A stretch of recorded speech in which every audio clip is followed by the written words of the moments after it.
Tinawag po ng isang ekonomista na economic disaster ang mangyayari kapag kumalas ang Mindanao sa Pilipinas.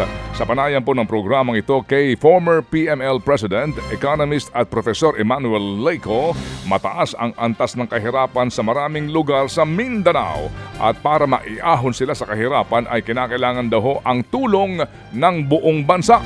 Kung papayagan daw ang Mindanao na magsarili, baka lalo pang dumami ang maghihirap at malugmok doon.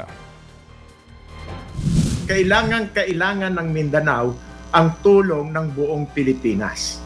Kung hindi po sila makakakuha ng tulong sa ekonomiya, lalo na po pag gastos ng ating bayan, no, ng ating pamahalaan para po sa mga pangangailangan ng Mindanao, mukha pong economic disaster ang mangyayari po pagka pinayagan na humiwalay ang Mindanao sa buong Pilipinas. Ted Filon at DJ Chacha ngayon nasa Radyo 5 92.3 News FM Monday to Friday 6 to 10 a.m.